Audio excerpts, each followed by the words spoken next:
persona neurótica empieza a desarrollar esa enfermedad, va a tener su conducta un factor que le va a acompañar a lo largo de la vida y que se llama compulsión. Va a actuar compulsivamente, o sea, sin control. Recordemos que la compulsión quiere decir sin control. Entonces no importa que tú bebas alcohol, vas a beber compulsivamente, vas a beber hasta la embriaguez. Y ahí espiritualmente quedas marcado, ¿no? Porque te tienes falta de sobriedad. Recordemos que la gula dice que es abusar del placer que Dios nos ha conferido de comer y beber en la justa medida. Un alcohólico es goloso porque bebe hasta la embriaguez, o sea, en exceso. El drogadicto va a consumir la droga compulsivamente. Cuando se desarrolle su adicción, la persona va a terminar obsesionado con conseguir otra dosis. Ese es el síntoma.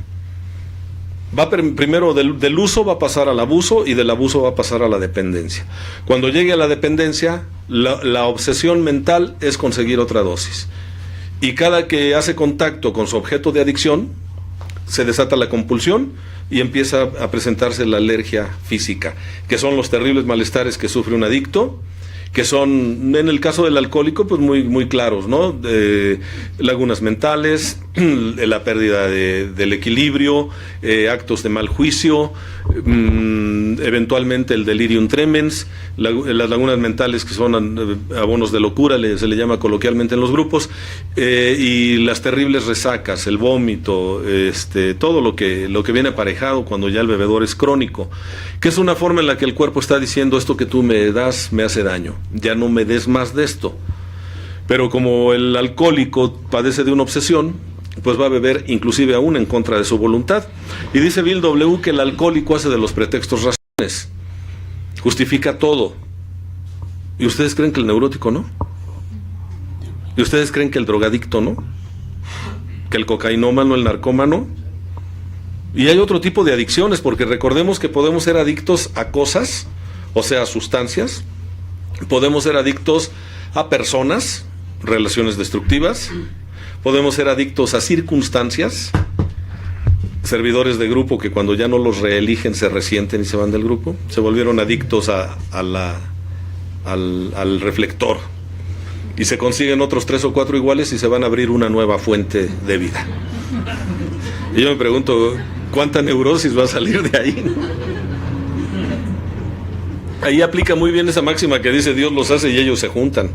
Sí, cuando la gente se junta para algo positivo, qué bueno, pero cuando se juntan por el resentimiento, cuidado, ¿no?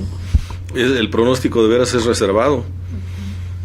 Y aplica también una máxima que dice que las ratas se unen ante el peligro y cuando el peligro pasa se destruyen entre sí. He conocido algunos. ¿Cuál es la cuestión? Podemos ser adictos también a ideas y eso le pega muy fuerte al adicto, sea cual fuere la adicción que tenga. La adicción a la idea de que yo siempre tengo la razón, de que soy una persona maravillosa, de que deben quererme independientemente de cómo yo me porte, de lo que yo haga, de lo que yo diga. ¿Por qué? Pues simplemente porque se trata de mi persona. Pues que no te das cuenta, pendejo, quién soy yo, ¿sí? ¿Qué no te das cuenta, babosa, con quién estás tratando? O sea, soy yo. Por eso el que se resiente no porque el otro sea una porquería de persona, sino porque me lo hiciste a mí. O sea, te atreviste a hacérmelo a mí, que soy el tesorito de mamá, ¿no? Que soy el bebé de mi codependencia, porque así se hablan. Oye, bebé. Pero cuando son tus vecinos, al bebé luego le hablan de hijo de tu tal por cual, ¿no? O sea, el bebé se transforma en un objeto indeseable y entonces le dicen: eres un hijo de tu tal por cual. No digo malas palabras porque está saliendo el programa y creo que la gente que escucha merece respeto. Yo siento que esto no es un congal y que tenemos que mostrar un poquito de recuperación. Y creo que el cambio de juicios y actitudes aplica. Porque puede haber gente que escuche, que no tenga experiencia grupal y diga: qué bonita forma de recuperarse.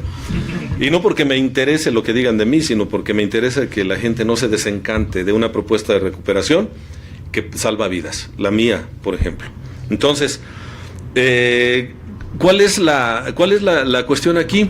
Podemos ser adictos a cosas, personas, circunstancias o ideas. Y el adicto adolece de lo mismo. Hay personas que son adictos a la idea de que todo tiene que estar limpio y se la pasan limpia y limpia. El lugar donde estén. Ayer estaba yo en Morelia, fui a compartir a Morelia, Michoacán, allá con unos buenos amigos, y vi a una chica que desde que terminamos el compartimiento no dejó de hacer limpieza. Salimos después de medianoche y seguía limpiando cosas. Y yo me preguntaba, ¿lo que tiene que limpiar está adentro o está afuera? Porque dicen los principios herméticos, como es adentro es afuera, como es arriba es abajo. Adicta a la idea de que todo tiene que estar limpio. El perfeccionista es adicto a la idea de que todo tiene que ser perfecto, y hasta lo dice, las cosas se hacen bien o no se hacen. Y cuando tú le preguntas, ¿y quién es quien las hace bien? Entonces, pues yo soy la única persona que las sabe hacer bien. Fíjense la trampa del perfeccionista. El perfeccionista da una orden y él termina ejecutándola. Haz esto, lo otro. Ay, déjame, porque tú no sabes hacer las cosas. Y al ratito empieza, es que nadie me ayuda. Es que me dejan toda la carga a mí. No, pero te dijeron que te ayudaban, pero no lo hacen bien. Bueno, la persona perfeccionista, aunque no lo quiera escuchar y se salga de la sala, es una persona que está llena de vergüenza. En algún momento de su vida fue humillada o fue exhibida de manera dolorosa, y con tal de no volver a experimentar ese dolor, del dolor de la vergüenza o de la culpa, entonces se obsesiona con, entre comillas, hacer las cosas bien, o hacerlas perfectas más bien. El adicto a las circunstancias, pues ahí tenemos políticos que ya son los famosos dinosaurios, ¿no? Que ya los llevan en silla de ruedas al Congreso, o en un diablito, o en patineta, ¿no?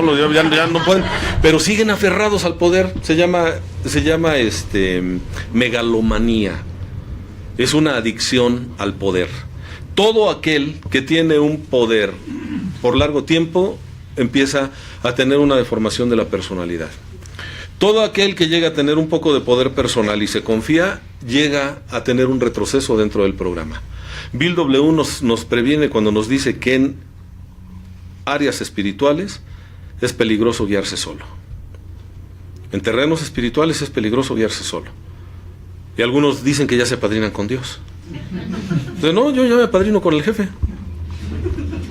Y dice Bill, cuidado, porque a lo mejor quien te está hablando es la voz del ego y no la del que tú crees. Por eso es importante que alguien te refleje, te retroalimente. Las relaciones sanas son las que se dan entre amigos, entre amantes, entre socios, que son capaces de decirse sus verdades, utilizando una técnica que se llama asertividad. O sea, te voy a reflejar cosas sin insultarte, sin ponerte etiquetas, sin descalificarte como ser humano, pero sí voy a describir tus conductas. Y entonces cuando yo señalo la conducta puedo decir, no estoy de acuerdo con lo que tú estás haciendo, en lugar de decirle, eres una porquería de persona, por eso actúas así. Parece lo mismo, pero hay una gran diferencia. No es lo mismo decirle a mi hijo, este 5 no se ve bien en la boleta, que decirle, eres un burro, y compararlo desfavorablemente con los demás. Debería ser como tus primos o como fulanito, fulanita de tal. Mira nada más qué calificaciones. Y si estás peleado con la pareja, pues agarras por ahí, ¿verdad? Y lo burro lo sacaste de la familia de tu padre, ¿sí? Allá todos son así. Esto puede parecer jocoso, pero ahí es donde empieza a formarse la personalidad adictiva, entre otras cosas. Gente que se vuelve adicta a que otros le aprueben, porque alguna vez le descalificaron. Y entonces son los que están, ¿cómo me veo? ¿Cómo me veo? ¿Qué te pareció? Esto, lo otro, y pues, ¿cómo te sentiste tú? No, yo bien, pero ¿tú cómo me viste? Y si la persona le dice, no me viste bien, no te viste bien, colapsa. O termina haciendo lo que otras personas quieren. Esto es típico del alcohólico, no se hagan. ¿Qué a poco te pegan? Órale, tú y yo, a ver quién aguanta más. Muchos han recaído porque les dijeron, yo prefiero ser borracho conocido que alcohólico anónimo. Y esto lo toman como una ofensa. Y para darle gusto al estúpido que los está provocando, vuelven a beber. Si de algo adolece el adicto es de autoestima. La autoestima nos marca en uno de sus pilares, de acuerdo a la teoría de Nathaniel Branden, que es el autor que a mí me gusta más, porque lo considero muy objetivo al señor, de origen canadiense. Lean todo lo que caiga en sus manos de Nathaniel Branden o pongan sus manitas en los libros. Están los 6 pilares de la autoestima, el poder de la autoestima, el respeto por uno mismo, que ese para los que estamos en la agrupación debería ser de buró, ¿sí? Para no exhibirnos de la manera en la que lo hacemos a veces, quedar tan expuestos a tantas cosas porque no nos respetamos. Y este señor dice que uno de los pilares de la autoestima se llama autoafirmación, que es saber que tengo derecho a ser como soy, a que me guste lo que me gusta, tengo derecho a decir que no, tengo derecho a cambiar de opinión, tengo derecho a creer en lo que yo considere conveniente. Hay personas y matrimonios que se acaban por un cambio de ideología, ¿sí se han dado cuenta de eso, no? Que alguien se cambia de religión y quiere traerse al otro a su religión y el otro no se deja y empiezan a pelear. Y hay algunas religiones que promueven la separación, te dicen, no, mira, fulano o fulana de tal es del diablo. Ya viviste con la diabla mucho tiempo, entonces o la traes para que la desenchanclen y se convierta aquí a nuestra religión, o te tienes que separar. Y pendejos, terminan separándose. Cuidado con eso. La personalidad adictiva tiene algunos rasgos que el doctor Elizondo mencionaba desde que escribió su primer ensayo sobre los síntomas de la borrachera seca, que eran 8, y ya después lo amplía a 12, que ustedes bien conocen. ¿Sí? Sí, han visto la pasta, ¿no? Del libro. Sí. Bueno, también hay que leerlo, ¿eh? Una vez le preguntaba a una persona, oye, ¿sí conoces el libro de los...? Sí, dice, es uno de una pasta así, todo. No, el del contenido, no me refiero a la portada. Algunos que son los que más destacan, la personalidad adictiva dice que la persona padece un egocentrismo crónico. Es una persona que vive autocentrada en su persona, vive centrada en el yo. Y esto es típico de neuróticos, que no beben alcohol ni se drogan, pero creen que tienen la exclusividad del dolor más grande. Nadie sufre como yo. Y me dicen, y dime cómo puedo hacer para dejar de sufrir. ¿Cuánto tiempo voy a sufrir por esto? Pues el tiempo que tardes en aceptar que lo que pasó, pasó. Que quien se fue. Y que la vida no baila al son que tú le toques. Tú te tienes que adaptar a lo que hay. Se trabaja con lo que hay. Y si me apuras tantito, lo has hecho en tu vida de manera inconsciente. ¿O no es cierto que te ves en el espejo en la mañana y a veces no quedas muy impresionado de lo que ves, ¿no? Y dices, esto es lo que hay. Y con lo que hay que enfrentar la vida. Lo hemos hecho. Pero el neurótico está posponiendo su felicidad a que todo esté perfecto. ¿Y lo perfecto cuál es? Pues lo que le agrada.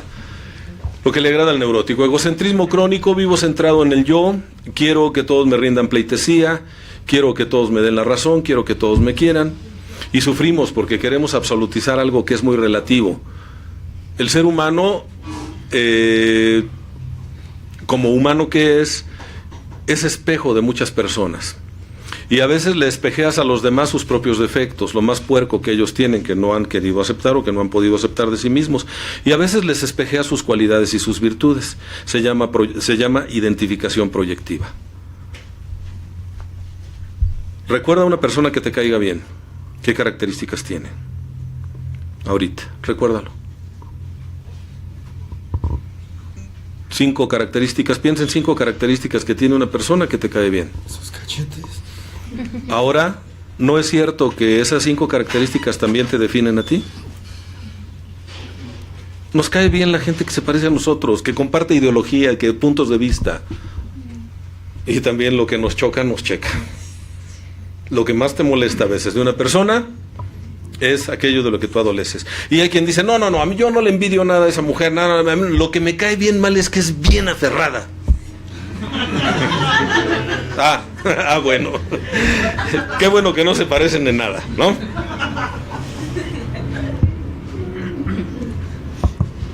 El programa nos da un antídoto excelente para ese síntoma tan agresivo, egocentrismo crónico. Nos dice que el egocentrismo se vence cuando nosotros hacemos servicio. Y el servicio es uno de los 3 legados, recuerden. Hay quien dice que el servicio no da recuperación. Puede ser porque nunca ha servido. Porque cómo duele hacer servicio cuando no tienes ganas. A veces hacer servicio te duele todo, a veces hasta te duelen las partes más nobles de tu cuerpo. Les comento porque estuve en La Piedad este fin de semana y traía un dolor tremendo. Sí, ya no vuelvo a decir porque se me hinchan aquellos, y ahora voy a decir porque se me da la gana. O sea, es lo mismo, pero pues, si el cerebro ya se te hinchan, pues órale, ahí te van, cabrón. Para que hables con provecho, ¿no?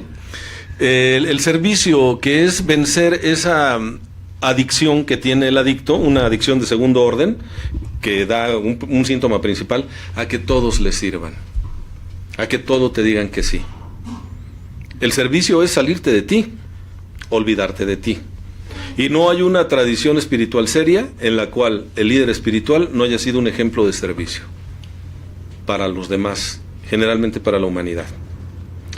Cuando muere la familia de Facundo Cabral, el malogrado poeta de la canción, cuando muere su esposa y su hija, que eran toda la familia que él tenía en un accidente de aviación, él entra en una profunda depresión. Evidentemente su depresión pues estaba bien justificada, si hemos de ser honestos. Sin embargo, su depresión empezó a ser patológica, o sea, se empezó a deprimir compulsivamente.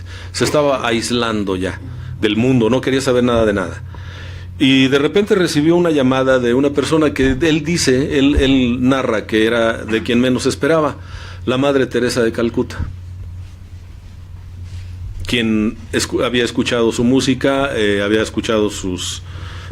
leído sus trabajos y le agradaba mucho la filosofía de Cabral. Y le pide que le tome la llamada, por favor. Y ya le contesta Facundo y ella le dice, no me conoces, sin embargo soy una admiradora tuya y me conocen como la Madre Teresa de Calcuta. Yo creo, aunque él no lo dice, que una llamada de ese tipo pues también lo saca de su ensimismamiento. Y le dice, me enteré que murió tu familia. Y dice él, sí, efectivamente así fue. Dice, yo tengo una pregunta para ti. Le dice él, ¿cuál? Dice, ¿qué vas a hacer con tanto amor? Fíjense nada más la interrogante, ¿eh? ¿Qué vas a hacer con tanto amor? Y él dice, no sé. Dice, ¿por qué no se lo vienes a dar a mis leprosos? Te invito a trabajar al leprosario aquí en Calcuta. Y dice Facundo, fui, serví 1 año y sané. ¿Qué hizo Facundo Cabral? Dejó de creer que tenía la exclusividad del sufrimiento más grande. Nadie sufre como yo. Porque ¿cuál es la queja del neurótico, como ustedes comprenderán? ¿Cuál es? Nadie me quiere, nadie me entiende. Y luego la tribuna se convierte en un duelo de ver quién sufre más. No es nada. Déjame que te cuente lo que a mí me pasó, lo que a mí me hicieron, cómo me engañaron, cómo me estafaron. Sacamos, ¿no?, nuestras cicatrices de guerra, que digo, pues sí, son evidencia de que has estado aquí, pero a veces pasamos demasiado tiempo lamiéndonos las heridas, quejándonos. Y si las quejas solucionaran los problemas, sería conveniente. Pero las quejas no hacen muchas veces más que aumentar el dolor. Sí es cierto que cuando tenemos una pérdida vamos a entrar en un proceso de duelo, pero la fórmula, me dice mi maestro de meditación, la fórmula, Roberto, es caminando y llorando. No puedes quedarte tirado en el piso a llorar, porque la vida continúa contigo o sin ti. Y le tienes sin cuidado si tú no quieres levantarte. ¿Sí? Eres perfectamente sustituible, eres prescindible para todos, menos para ti. Así que no tienes la exclusividad del dolor. Yo, en los años que tengo en agrupaciones, He visto algunas personas que también se suben o comparten sus experiencias y hablan y hablan y hablan de lo malos que son. Parece que han encontrado un placer perverso, que es el placer deformado de la conmiseración también, ¿no? No soy feliz porque soy muy malo. Y soy tan malo que háganse para allá porque soy peor que el Antrax, ¿no? Vuelvo a lo mismo, a veces nos hace falta alguien que maneje un buen nivel de certidumbre para que rápidamente corte la escalada neurótica en la que se sube alguien cuando dice yo soy malo, esto. Y a mí me lo decía mi maestro también. Roberto, no eres el anticristo, no te hagas ilusiones. Eso también es ego. Cada quien la riega a su propia capacidad, ni más ni menos. Así que ya deja de estar hablando mal de ti mismo, porque te estás refugiando en la mediocridad de portarte mal para no hacer cosas positivas que puedas decir. También tengo esta forma de ser positiva. Se convierte a veces en una adicción el estar hablando mal de uno mismo. Algunos dijeron hay que ser honesto y dicen que algunos creen que ser honesto es insultarse a sí mismo. Perdón, eso no es cierto. Ser honesto es saber que nos equivocamos y que tenemos derecho a equivocarnos, porque el libre albedrío nos otorga esa facultad. Lo que a veces sucede es que no aprendemos de la experiencia, eso sí. Pero ¿para qué estar de manera recalcitrante señalando mis defectos y lo peor que hice? Yo les voy a decir para qué. Para llamar la atención. Si no puedo ser el mejor de los mejores, voy a ser el peor de los peores. Y eso también es protagonismo. Y si no, pregúntenle a las familias que tienen un hijo adicto o una hija adicta, a un ingobernable o un ingobernable. ¿No es cierto que se le da más atención a veces al hijo que se porta mal que al que se porta bien? ¿No es protagonismo? ¿No llevan una ganancia secundaria? No me digan que no, por favor. Porque eso es parte de la personalidad adictiva. Soy tan egocéntrico que quiero estar en el ojo del huracán porque eso me da protagonismo. Y a veces lo que te hace falta es un poquito de discreción. La discrecionalidad funciona, te ayuda. Claro, si andas buscando prestigio entre los desprestigiados, por supuesto que lo vas a hacer. Por supuesto. Pues algunos probablemente es el único lugar donde han destacado.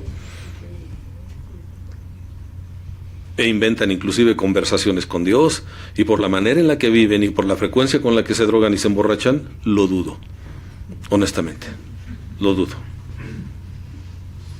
Aunque se sepan versos y canten alabanzas, perdón, lo dudo. A mí no me digas que recuperado estás, a mí déjame preguntarle a tu familia, déjame preguntarle a tu pareja, déjame preguntarle a tus hijos, bueno, a tus compañeros de grupo. Déjame preguntarles.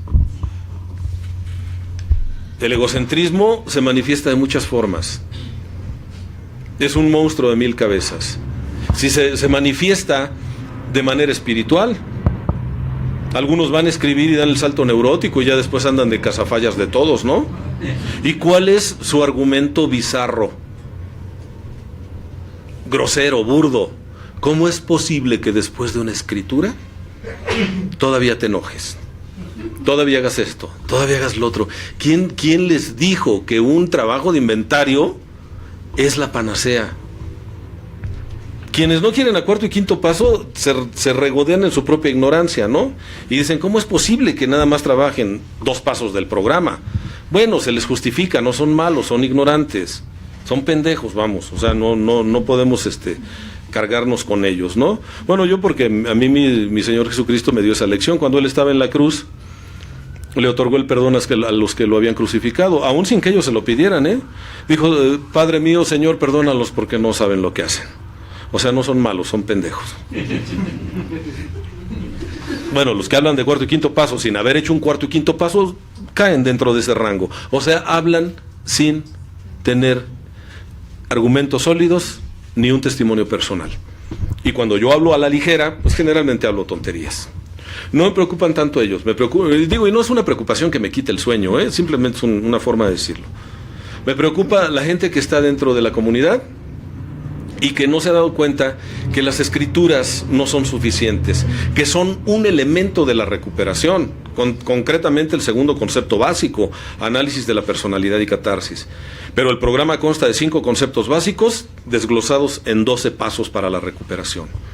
Y si me apuras tantito, también tenemos que respetar las tradiciones, lo mejor que se pueda.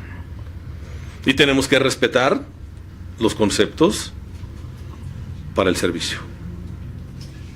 Porque todos ellos en conjunto van encaminados a que ese síntoma tan agresivo de la personalidad adictiva que es el egocentrismo pierda fuerza. Los 12 pasos, las 12 tradiciones y los 12 conceptos para el servicio mundial son ego reductores.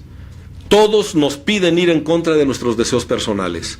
Todos nos invitan al servicio, todos nos invitan a ser constantes y conscientes.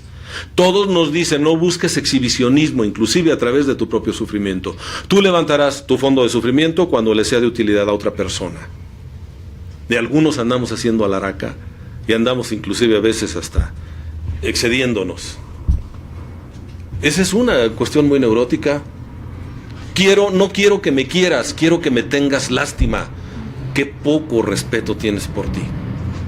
Te voy a decir todo lo que he sufrido. ¿Para qué? ¿Para causar mi conmiseración hacia tu persona? Qué poco te valoras. Un día cuando verdaderamente oiga tu testimonio de alma y corazón adentro, como me decían que había que trabajar la catarsis, diré, te felicito porque todo lo que tú sufriste no fue suficiente para acabar contigo. Eres superviviente de la neurosis engendrada muchas veces en tu propia casa. Y por supuesto que quien te volvió neurótico no lo hizo con la intención. Te dio lo que podía darte y punto. Las cosas sucedieron, es evidente y no se puede negar. Pero tampoco vas a agarrar a tus padres de pretexto favorito. Porque eso es lo que hace el egocéntrico. Yo no soy feliz porque tú ves unos padres así y así y así y así. Yo conozco a muchos que tuvieron padres peores que tú y son felices. ¿Por qué no perdonas? El que no perdona es por egocentrismo, vuelvo a lo mismo.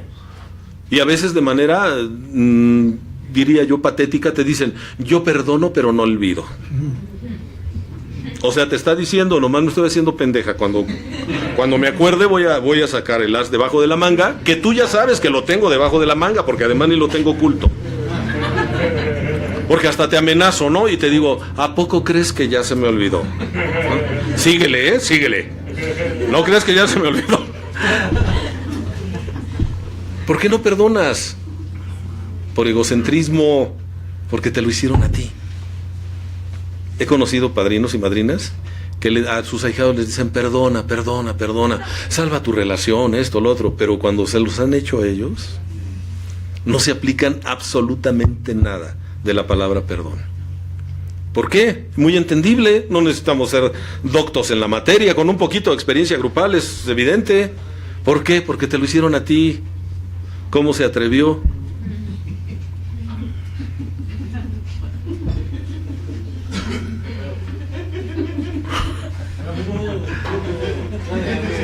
Miren, he oído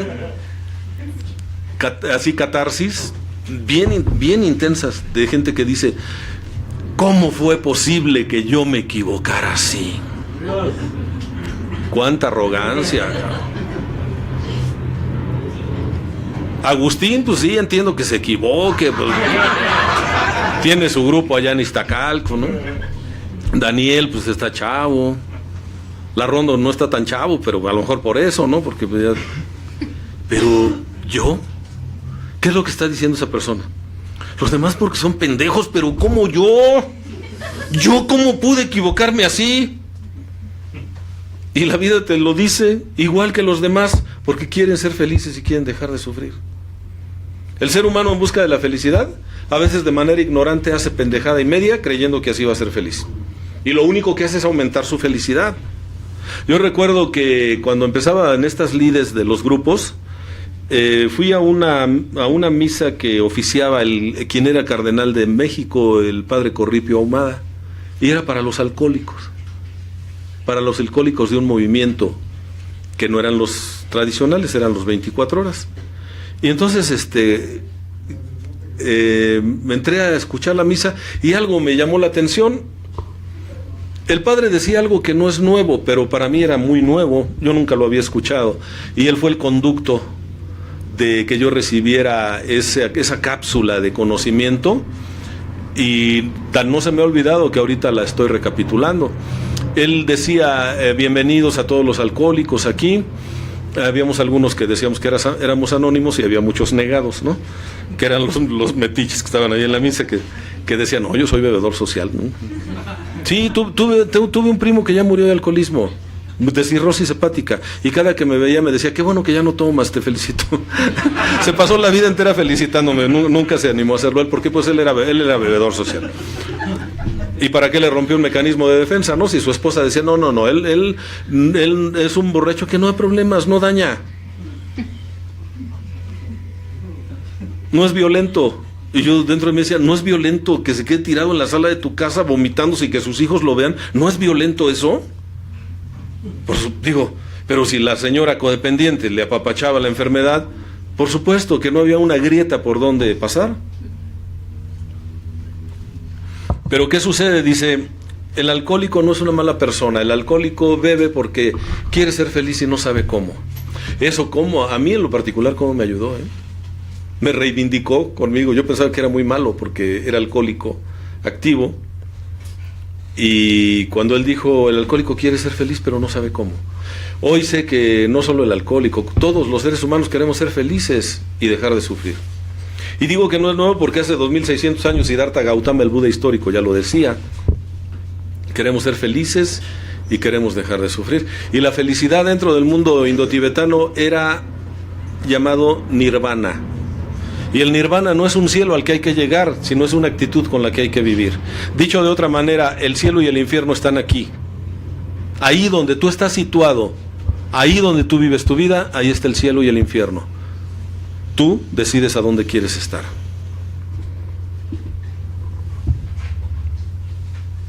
El alcohólico quiere ser feliz, pero no sabe cómo, tiene muy pocos recursos. Y entonces, en la defensa del ego, defiende a ultranza sus puntos de vista, pasa por encima de la sensibilidad de otros, es tremendamente individualista, es tremendamente resentido, pero insisto, no solo el alcohólico, sino esos síntomas, el radio significativo de acción de esos síntomas se amplió a todas las personas que tienen adicciones. El trabajólico, o sea, el adicto al trabajo, workaholic, tienen los mismos síntomas. El egocentrismo da pie a muchos otros, es la columna vertebral de la neurosis. Infantilismo. ¿Qué berrinches hace el adicto, ¿no? El adicto a que lo quieran o el adicto a que le den la razón, o la adicta a que le den la razón. ¿Qué berrinches hace? Si entrara un niño de 4 años y es un berrinche aquí, uno dice, pues, es una criatura. Y eso pasa con la edad. Pero a veces la berrinchuda tiene 20, 30, 40, 50 años. El berrinchudo es un adolescente eterno. Es un niño pasmado. Tiene 70 años y hace unos pinches berrinches porque no le trajeron su leche tibia, ¿no? Si lo he visto en las haciendas, se salen a la mitad de la experiencia porque no les dieron participación. Y yo iba a regalar una experiencia de fondo que iba a reventar a la mesa. Pues lo único que reventó fue el ego, ¿no? Pero el problema con el ego es que se reestructura. Por eso después de determinada escritura te dicen repara los daños antes de tanto tiempo. Porque el ego se reestructura, ¿eh? Y al ratito dices, no es necesario, ¿para qué? Yo estoy bien. Y sí, le pediría disculpas, pero siempre y cuando acepte que ella empezó, ¿no? Ya empiezas a regatear.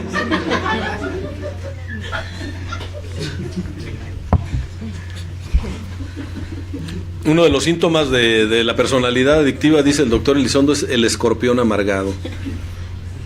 Tremendamente resentido. Porque las cosas no salieron como tú querías. ¿Por qué nos enojamos los seres humanos? Nos enojamos porque las cosas no salen como nosotros queremos. Realmente esa es la causa. Con razón o sin razón. La persona saludable se enoja, lo manifiesta o trabaja el enojo y lo libera. Perdona. Perdonar quiere decir liberar el enojo. Eso quiere decir perdonar. En hebreo. No en ebrio, en hebreo. Liberar el enojo. Pero ignorantemente el ser humano cree que perdonar es olvidar. Y llegan a terapia, llegan a los grupos, llegan a la iglesia y dicen, yo quiero perdonar y olvidar. Y hay quien te dice, puedes perdonar, y es un proceso que empieza con un acto de voluntad, que es decir, yo quiero perdonar. ¿Y para qué quieres olvidar? Ahórrate una de las dos cosas, no olvides. Perdonar no es olvidar, perdonar es liberar el enojo. Y te recuerdo que el que olvida su pasado está condenado a repetirlo. Pero yo quiero olvidar porque si no, no, a ver, no confundas. Perdonar no es reconciliación, necesariamente, aunque a veces sí, por supuesto. Perdonar no es complicidad con el que te dañó. Nada más es soltar el enojo y decir, no voy a permitir que me vuelvas a afectar de esa manera. Si entendemos lo que es el perdón, y eso requiere análisis, estudio y sobre todo aplicación a nivel personal. Si tú lo entiendes, tienes conocimiento. Y el conocimiento te va a permitir actuar de manera correcta. Pero si no tienes el conocimiento, vas a buscar la felicidad creyendo que odiar a la otra persona es lo que te va a hacer feliz a ti. Y dice el Corán, y dice bien, no te sientes en la puerta de tu casa a esperar a ver pasar el cadáver de tu peor enemigo. O sea, ¿cuál es el mensaje? Vive, no seas pendejo. Que el otro a lo mejor ni se acuerda de ti, a lo mejor ya se murió. Le estás dando un lugar de privilegio a la persona que te dañó en tu vida. ¡Qué paradoja! ¿No te acuerdas a veces de tu padre, de tu madre? Y si eres de los que dices que quiere el programa, no te acuerdas de Billy Bob, pero sí te acuerdas del que te dañó siempre. Entonces es uno de los síntomas de la personalidad adictiva, y por resentimientos nos vamos a beber. Por resentimientos nos vamos a drogar, por resentimientos nos hacemos un daño. Me fue infiel, pues ahora se la cobro. ¿Y qué crees? Que la otra persona, cuando te fue infiel, no quería que tú te dieras cuenta. Y si tú lo haces para que el otro se dé cuenta, estás cayendo en algo que se llama premeditación, alevosía y ventaja. Lo estás haciendo con el afán de dañar a otra persona y no tienes idea del daño que te estás haciendo a ti misma, a ti mismo. ¿Estamos de acuerdo entonces en que la ignorancia, queremos ser felices, pero ignorantemente hacemos pendejadas creyendo que eso nos va a dar la felicidad? ¿Qué quiere decir esto? Que si tú te enojas, o que no tienes más bien derecho a enojarte, no, eso sería absurdo. Y esto lo digo para los padrinos que lo escuchen. No te debes enojar, no, perdón. Si pierdes la capacidad de enojarte, te mueres. Eso le pasa a las personas que son maltratadas por su pareja.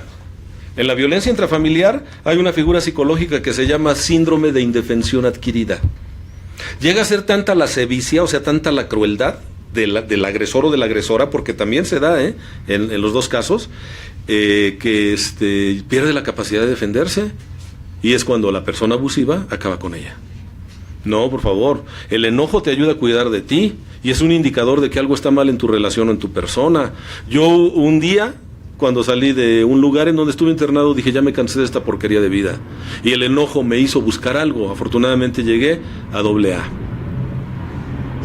Y mi vida cambió. Y la de mis seres queridos también, por cierto. El enojo me hizo cambiar. Si no hubiera tenido la capacidad de enojarme con lo que yo estaba viviendo y lo que me estaba haciendo a mí, y por extensión a los demás, yo ya no estaría aquí, en este mundo. El enojo es necesario. Enójate, pero no cargues con el enojo. Evita el resentimiento. Porque algunas personas, precisamente por resentimiento, se van a beber. El hombre perro. Sí, es aquel hombre castrado psicológicamente por la mamá con la que vive, a la que le dice esposa. Se llevó a vivir a su casa una réplica de su mamá. Y vive un incesto emocional con esa mujer. Sí, porque uno no se acuesta con su mamá, ni con sus hijos, sexualmente hablando, no. Tuve el caso de unos pacientes, pero clarísimo era, clarísimo. Me decía ella, ¿cuándo va a dejar de beber fulano de tal? Pues cuando dejes de hostigarlo y le regreses los testículos que le cortaste. Oye, pero ¿por qué dice eso? Porque ¿cuál es la única forma en la que él toma venganza de ti? Ah, ¿lo que te molesta es que tome? Pues ahí te va. Ahí te va. Recaída tras recaída. Recaída tras recaída. Y cuando hablaba con él le decía, ¿con quién estás más enojado? ¿Con ella o contigo? ¿Con quién creen que me decía? Conmigo. Por agachón, por dejado.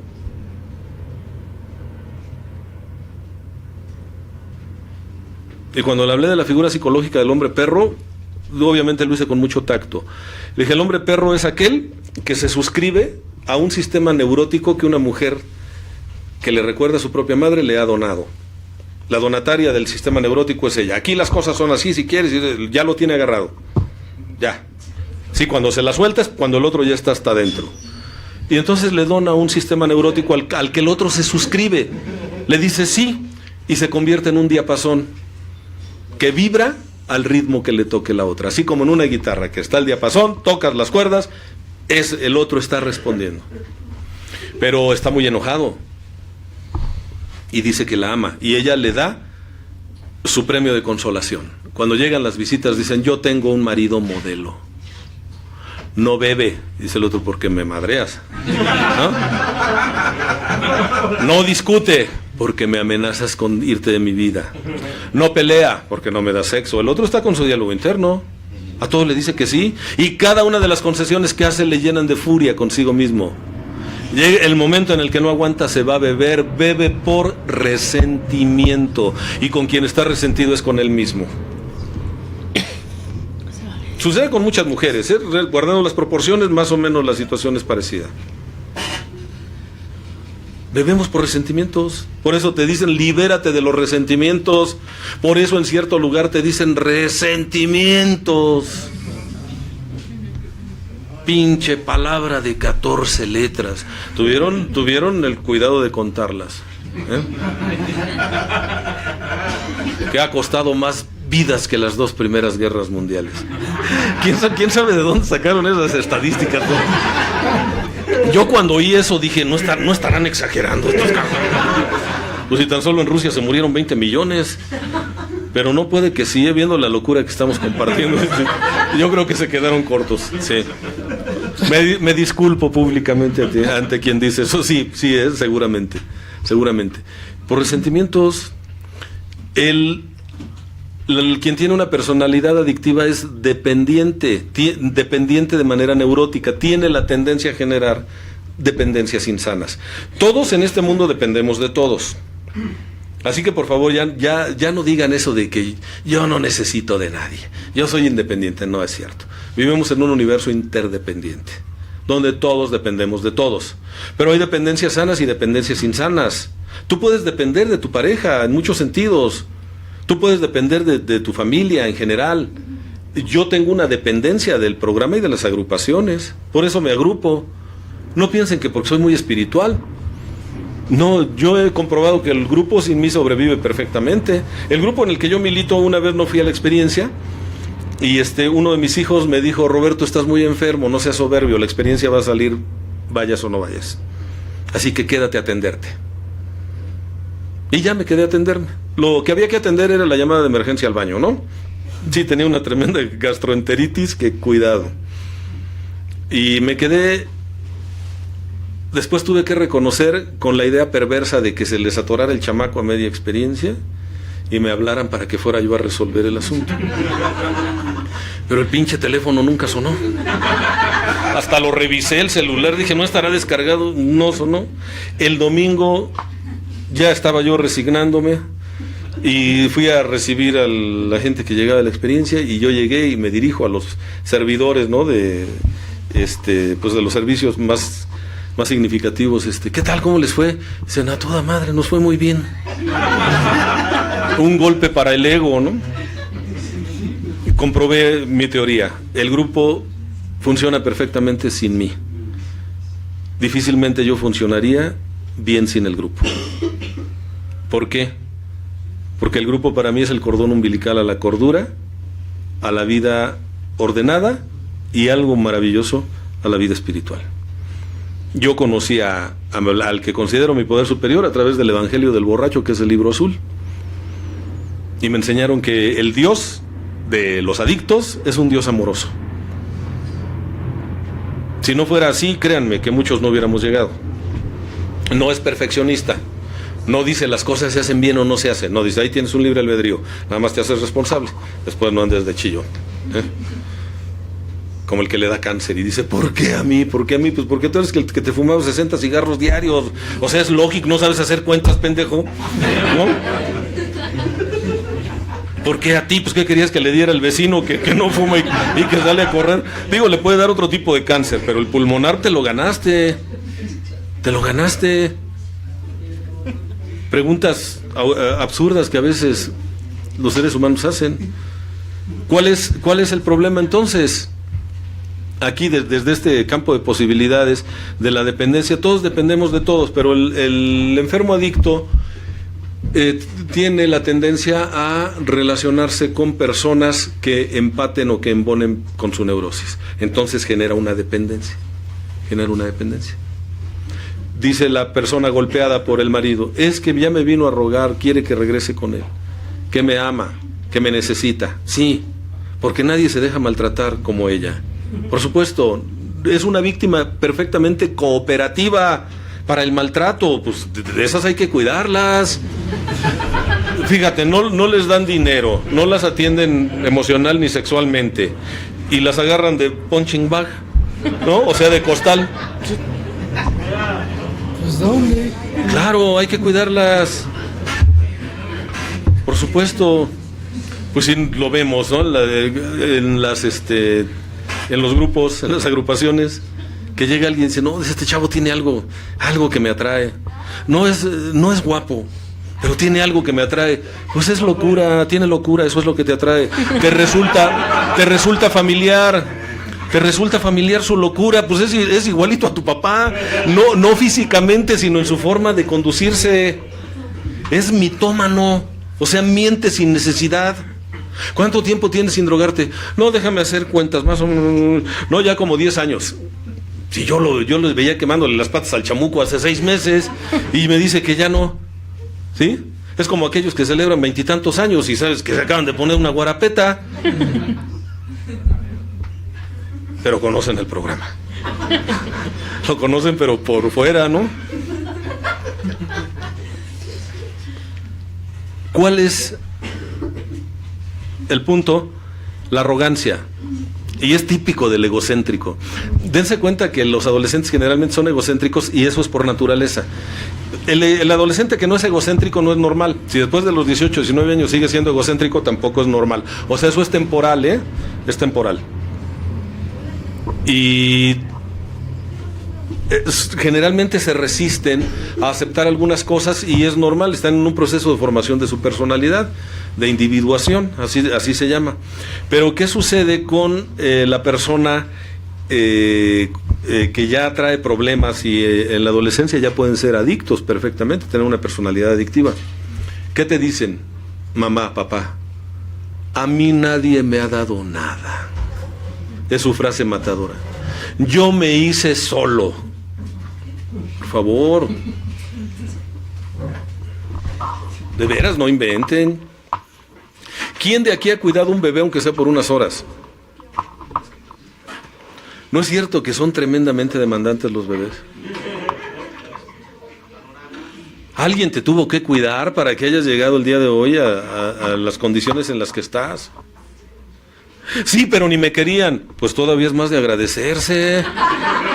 Pues si estabas feo como la chingada y todavía te cuidaron, ¿no? Te dieron de comer.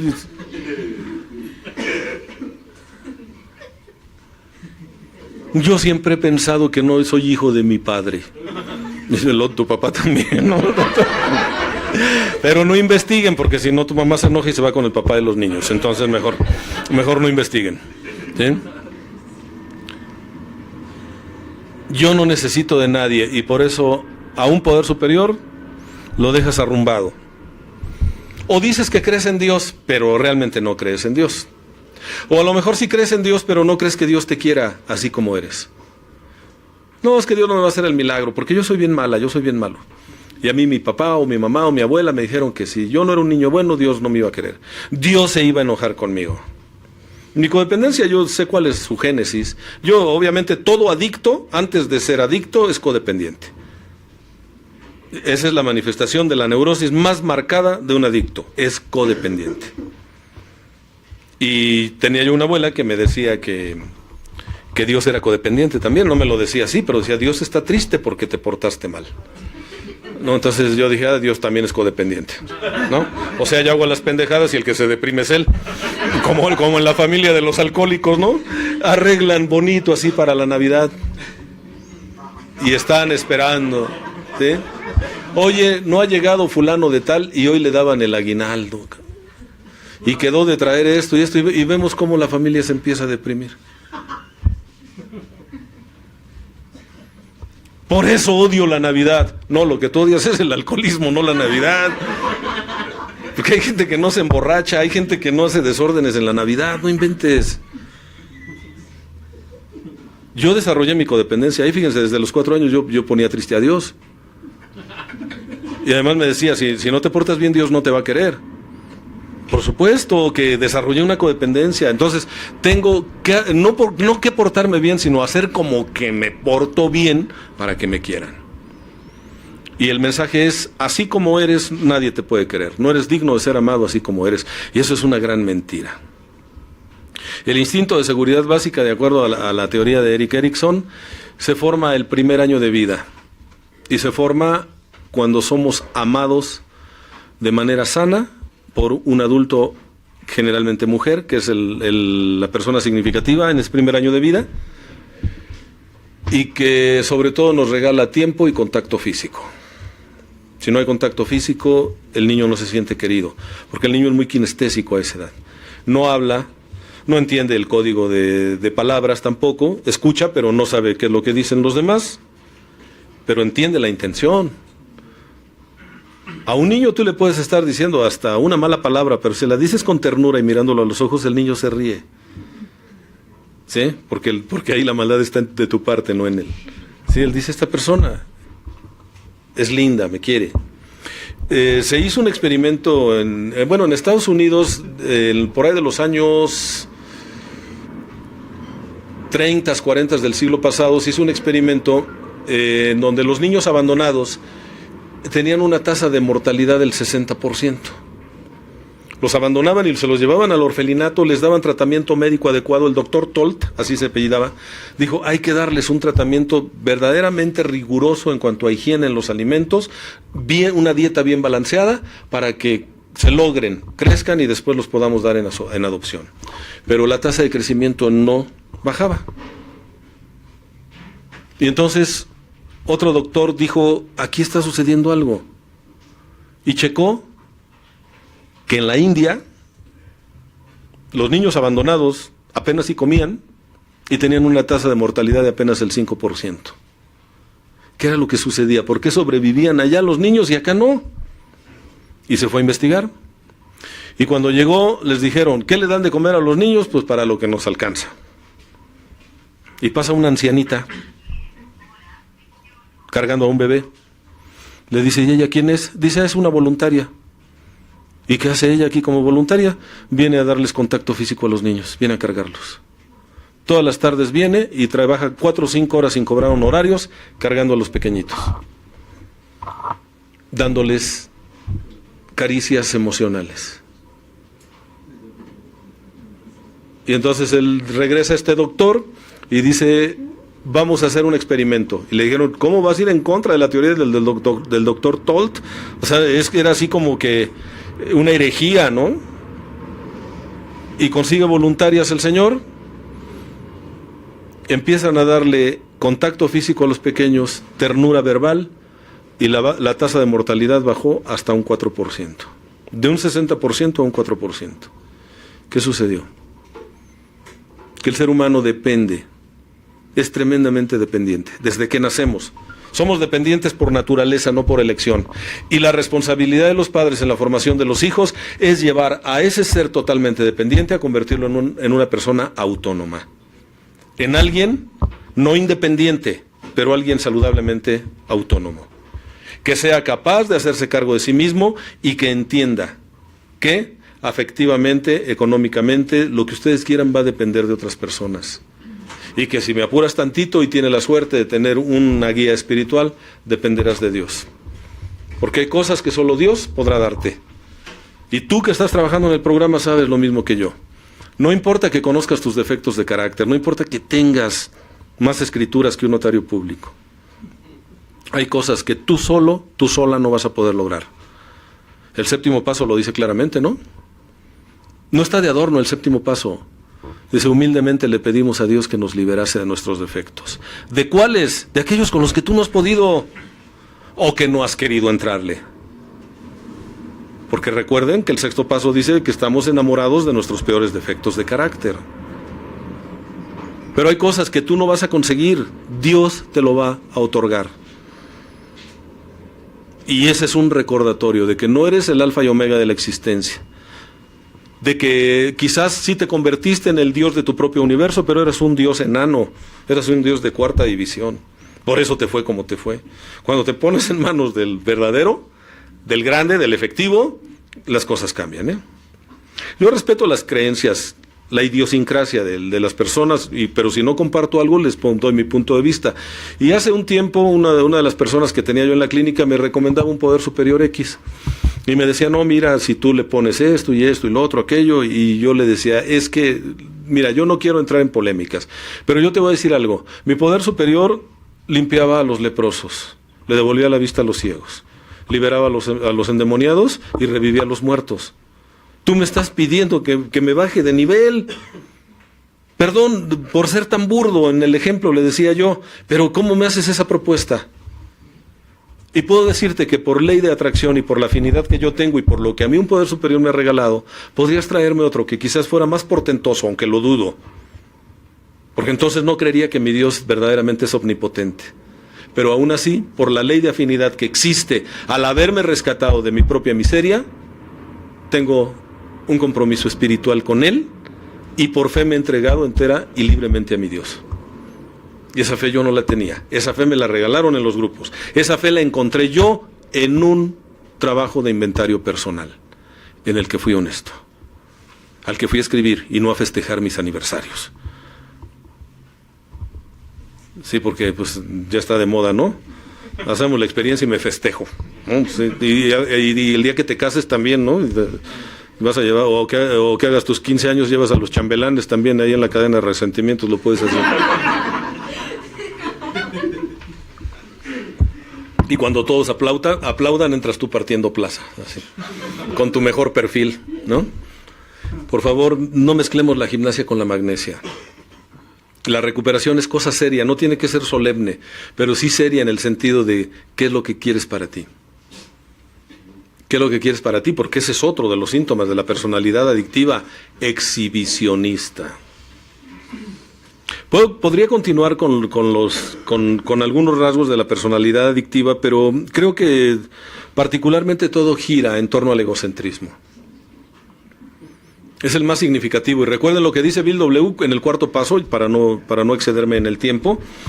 ¿Qué dice en el cuarto paso cuando habla de los defectos de carácter o a lo que se le llama en la Iglesia Católica, Apostólica y Romana los pecados capitales? Porque de ahí viene. Quien crea la lista de los 8 pecados capitales es el Papa Gregorio Magno, porque fueron 8 primero, y después se dieron cuenta que la vanidad era consecuencia de la soberbia, entonces se redujo a 7 el número de pecados capitales. A los que Bill W. dice en el cuarto paso les vamos a llamar defectos de carácter, para que no se pongan locos los alcohólicos, ya ven cómo son conflictivos, ¿no? Dice, a ver, vamos a suavizar la cosa, a ver, nosotros les vamos a llamar defectos de carácter, ¿sí? Y dice, no por casualidad, la soberbia encabeza la lista de defectos de carácter. No es casualidad. La perversa enfermedad del alma, decía Abel, tiene que ver con la soberbia. Esa es la perversa enfermedad del alma, el creer que eres más que Dios inclusive. San Agustín lo define perfectamente, dice, soberbia es amor exagerado hacia uno mismo hasta el desprecio de Dios. breve, bueno y substancioso. A mí se me hace que ese señor tenía programa, aunque no lo supiera, porque de veras bien centrado, bien objetivo. Soberbia es amor exagerado hacia uno mismo hasta el desprecio de Dios. Y el Dalai Lama del Tíbet, cuando viene a México, ahí en el Auditorio Nacional me tocó verlo,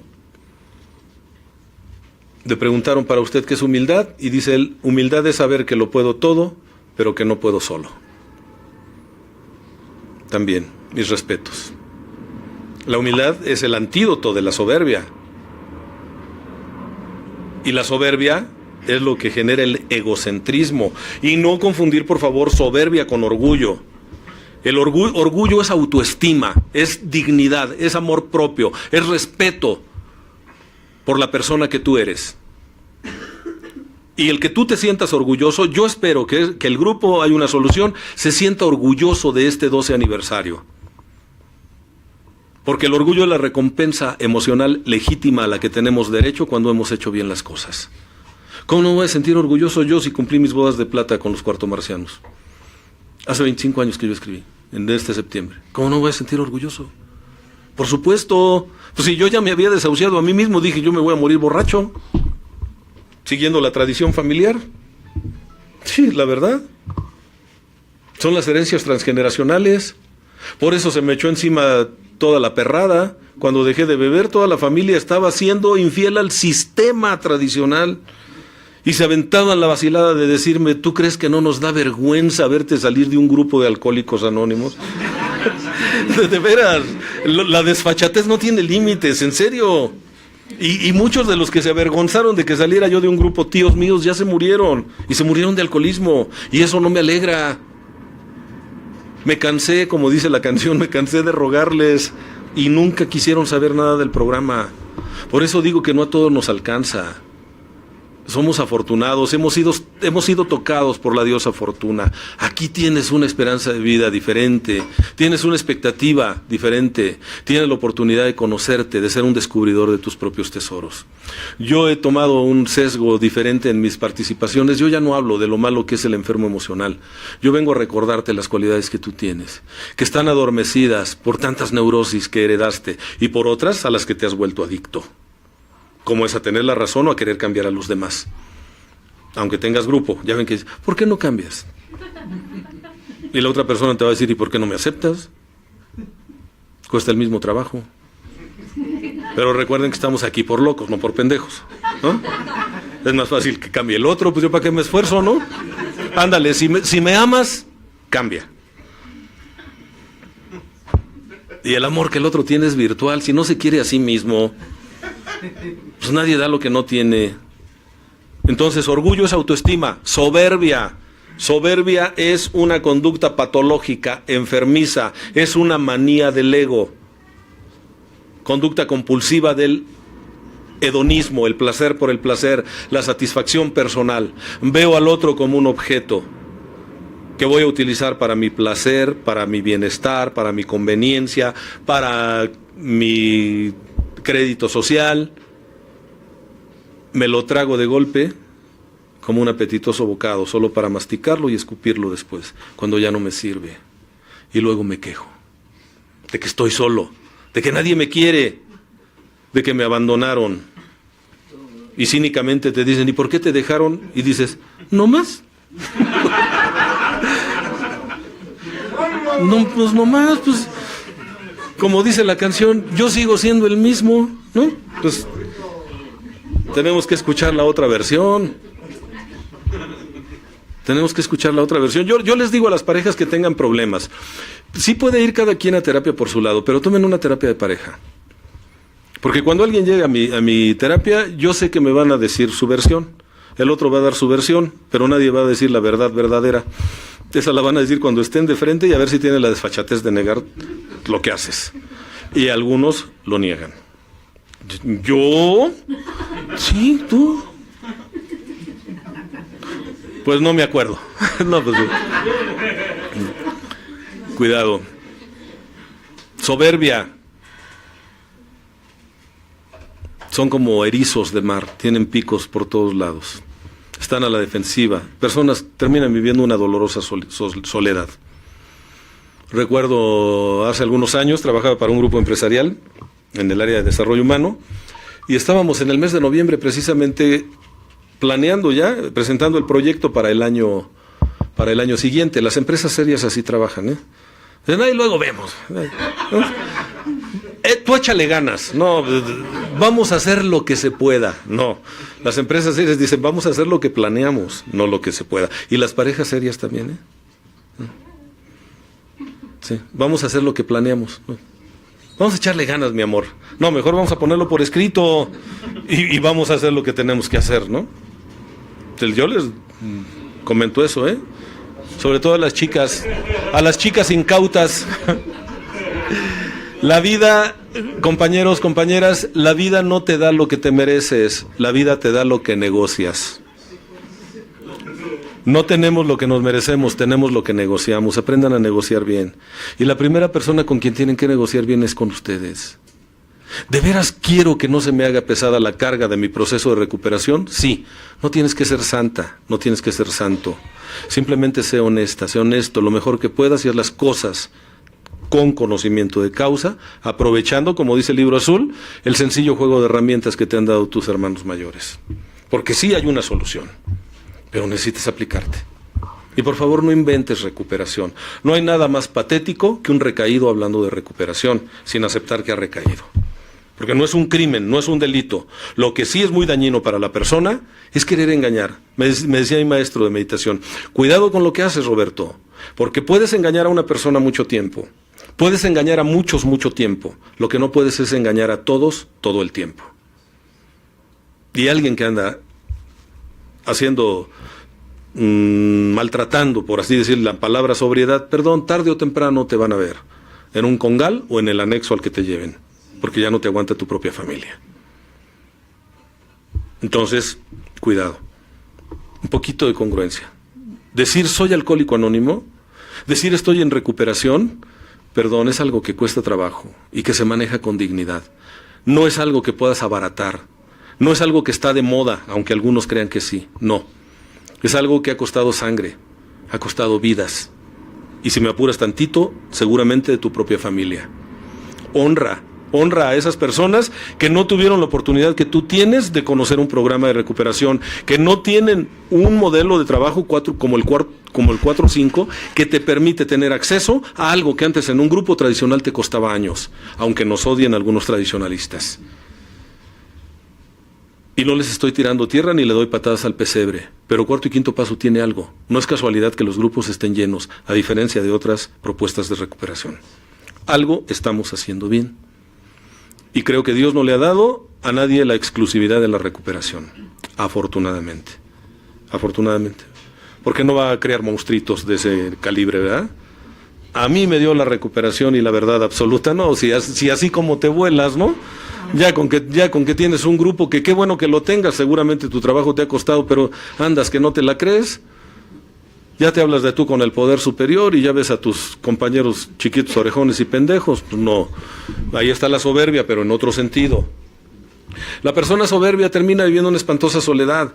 Y estábamos en esa mesa en donde yo era la persona, por así decirlo, de menor rango, porque yo era del staff, ni siquiera era de la estructura empresarial, pero daba servicios profesionales y estaban muy contentos conmigo. Y cada que hablaba un director o un ejecutivo, este director soberbio decía, no, esas son pendejadas. Y hablaba otro, no, ¿cómo se te ocurre? Es una estupidez eso. Y llegó un momento en el que, queriendo apoyarse en mí, y yo no soy comparsa de nadie, me dice, ¿tú cómo ves, Roberto? ¿Tú qué piensas de todo lo que han dicho estas personas? Le digo, mira, yo lo que pienso es que tú debes ser una persona muy solitaria. ¿Por qué? Le digo, porque eres el único listo viviendo en un planeta de pendejos. Perdón, estás aislado de la comunidad humana. Me dice, ya vas a empezar con tus cosas de los alcohólicos anónimos. No, este es de la vida real. Tú no necesitas un proyecto de trabajo, necesitas clases de humildad para aprender a escuchar. Porque los especialistas te están diciendo, pero tú por encimita estás desacreditando todo. Me pediste mi opinión, no me disculpo por dártela porque tú me la pediste. Acércate un poquito más a los mortales, acércate un poquito más a la gente común y vas a tener buena retroalimentación. Yo creo que no era alcohólico porque ni me corrió ni se resintió. Al contrario, le bajó un poquito de volumen. Y yo me felicito por eso. Porque le dije lo que pensaba, con respeto. La soberbia nos aleja de los demás. La soberbia nos quita inclusive el mérito de aquello que hicimos bien cuando empezamos a pregonarlo, cuando empezamos a presumir, cuando empezamos a hostigar a otra persona o cuando manejamos la falsa humildad. Gracias por coordinarnos la experiencia. No es nada, cualquiera hubiera podido hacerlo. ¿Cualquiera? No es cierto. Gracias por tener un grupo funcionando. No, hombre, cualquiera, pues no es cierto. ¿Cuántos grupos se cierran? Gracias por compartirnos el tema. No, no es nada, cualquiera lo hubiera podido hacer. Tampoco. Tú tienes tus cualidades naturales, que te recuerdo que no son tuyas en estricto sentido, son dones de Dios. Y debes ponerlos al servicio de los demás. Si Dios te da un don y tú no lo pones a trabajar y no lo pones a tu servicio porque es tuyo y de los demás, estás estafando a Dios. Porque te hizo un encargo y no lo estás cumpliendo. Y hay gente que dice, ¿por qué no te retiras ya? ¿Por qué no te retiras? Ya me quiero retirar, ya fueron muchos años. Oía el otro día una persona, nunca diré nombres públicamente porque no es ético. Pues ya le serví mucho a estos cabrones, yo ya me quiero retirar y todo. Dije, híjole, va a entrar en crisis la recuperación, ¿no? Por favor. No me digas que estás hablando en serio, ¿no? No me digas que tú eres el que estabas hablando de aquel tema tan hermoso de espiritualidad hace unos meses que te escuché y ahora con esa clase de pendejadas. Y me sirvió para decir, Roberto, ten cuidado. El pez por su boca muere. Mejor no escupas al cielo que a la cara no te caiga. Cuidado. Sin embargo, créeme que cada que hablas te comprometes. También esa es una máxima. A mí mi Dios me quiere mucho porque trabajo con adictos todo el día y prácticamente todos los días. Vivo en el mundo de la recuperación de las adicciones y constantemente hablo de que sí se puede. Y cada que digo que sí se puede me comprometo más. Pero como decía Abel, solo por hoy. Solo por hoy. En una ocasión me soñé borracho hace poco y fue sueño, fue sueño. La neta del planeta fue sueño. Y en esa pesadilla, porque yo así la catalogué, una parte de mí me decía, Roberto, ¿y ahora qué le vas a decir a todos esos chavos que tienes en la clínica? A esos jóvenes que cuando tú les impactas, porque tengo la capacidad de ser histriónico, lo reconozco, y tengo una rara cualidad para trabajar con adictos, ¿sabes? Porque yo también lo soy, ahora en recuperación, y que veo un dejo de esperanza en esas caras casi infantiles, de que dice el padrino que sí se puede, cabrón. Y salir con mi pinche batea de babas, ¿no? ¿Se acuerdan de lo que les dije? Sí, pues ¿qué creen? Que les mentí. Claro, no soy el único referente, ¿no? Hay muchos que, gracias a Dios, lo están logrando, pero sí te comprometes. Sí te comprometes doblemente cuando dices que estás haciendo algo y estás haciendo todo lo contrario. Ahí sí, cuidado. Entonces, pues la personalidad adictiva caracteriza a la persona por una obsesión mental, como resumen, que se apodera de nuestro pensamiento. Recuerden que un pensamiento obsesivo que se apodera de la mente, al cual nuestra atención vuelve una y otra vez sin cesar. Esa compulsión, esa obsesión mental lleva al adicto a caer en su objeto de adicción o en su conducta adictiva. Y en ese momento se dispara, hay un detonador, se dispara la compulsión. La falta de control sobre sí mismo, sobre el control volitivo, del control de la voluntad desaparece. Y se llega a la alergia, tal como la describió Bill. Y en su momento el doctor Silver se lo comentó a Bill. La alergia que te condena a la locura o a la muerte, si la ingesta es de sustancias tóxicas.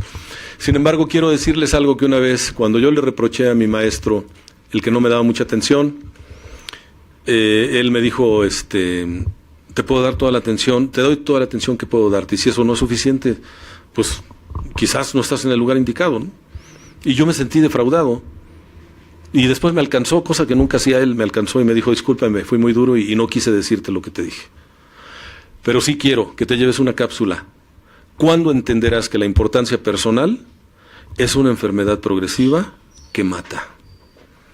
Me estaba hablando de la soberbia, la importancia personal, el yo tengo que ser el centro de atención. Que cuando entenderás que la importancia personal es una enfermedad progresiva que mata. ¿Cuándo lo vas a entender? Ya después me dio la sobada. ¿Sabes por qué te doy menos atención a ti? ¿Por qué? Porque te veo menos pendejo que a tus compañeros. Y te lo digo en buen plan, y no para masajearte el ego. Tú te sabes el caminito, tienes un programa de recuperación, tienes una carrera de psicología. O sea, por favor, tú no necesitas un lazarillo como algunos otros. Entiéndelo. Después de esa revolcada, pues ya no me quedaron ganas de volver a reprocharle nada, ¿no? Porque sí me estaba diciendo, ¿qué quieres, que te aplauda? Es como aquel que dice, padrino, ¿verdad que el primer paso es el que dice que nos derrotamos ante el alcohol? Pues sí. Padrino, ¿verdad que la segunda tradición dice esto? Sí, ya lo sabes, ¿para qué estás preguntando, cabrón? O sea, qué afán de llamar la atención y de interrumpir, ¿no? Sí, ya lo sabes. Bueno, pues termino con esta historia que dicen que se le escuché a don Raimundo Sousa, y le creo, porque es una persona solvente moralmente, a quien yo admiro y respeto, y de quien espero todavía aprender muchas cosas. En una ocasión dice que estaba Bill W. en el hospital de Towns siendo desintoxicado por el doctor Silworth. El doctor Silworth ya le había hablado a Bill de lo penoso de su situación. La obsesión mental, la alergia física, la compulsión, todo. Y le dice, doctor, dígame por qué no puedo dejar de beber. El doctor se voltea, siempre se hablaron de usted, y le dice, Bill, su problema es que es usted una persona sumamente egocéntrica. Ese es su problema. Se fue y lo deja con un palmo de narices. Y es cuando Bill, la parte neurótica de Bill, dice, pues si hay un Dios, no, la parte sana le dice, ¿quién eres tú para negar la existencia de Dios? Y la parte neurótica dice, pues si hay un Dios, que se manifieste. Y ahí es donde se da la experiencia espiritual de Bill. ¿Cuál fue el detonador o el factor precipitante? El que el doctor le dijo, tu enfermedad es más espiritual que psicológica o física. Y se lo estaba diciendo un hombre de ciencia, que nunca habló de Dios, creo, pero nunca negó la existencia de Dios, al menos. Tuvo ese recato. Tu problema es que eres egocéntrico, y el egocentrismo es soberbia. La soberbia es, creo yo, el pecado capital más agresivo con el que nos encontramos en este planeta llamado Tierra. La lucha constante, y creo que una buena recomendación, al menos para mí, es ¿qué puedo hacer el día de hoy para desinflar un poquito mi ego? Y si se puede, un mucho. Y si no lo haces tú, la vida lo hará por ti. Te enseñará la humildad a palos. Ojalá y no lleguemos a esos extremos. De mi parte es todo. Gracias, Agustín. Tú sabes el aprecio que te tengo. Tú eres mi amigo, eres mi compañero, sin embargo, eres mi compañero y mi amigo. Yo me precio de ser amigo tuyo. Y gracias por invitarme a esta fiesta espiritual. Gracias a todo el grupo Hay una Solución, que ha apoyado tanto en los trabajos que estamos haciendo, y me da mucho gusto encontrarme pues, a gente aquí de es Nueva Visión, de Nueva Visión Radio. Saludos a toda la gente que nos escucha, y si no estás de acuerdo con lo que dije, pues gracias por escucharme de todos modos, porque el tiempo es invaluable, y en el mundo de la recuperación todo sirve, hasta lo que no sirve, para decir yo no quiero hacer eso, yo no quiero andar así. Dios los bendice, tengan muchas 24 horas de sobriedad, y aunque suene trillado, pues se termina un año, y esperemos que lo terminemos excelentemente bien, y que el año que viene Dios nos siga dando energía, fuerza para continuar en este camino, porque son carreras de resistencia más que de velocidad. Felices 20. Si quieres ya terminamos, porque quiero hacer un comercial. Gracias, Daniel, como siempre. Muchas gracias. Gracias, felices 24 horas. Para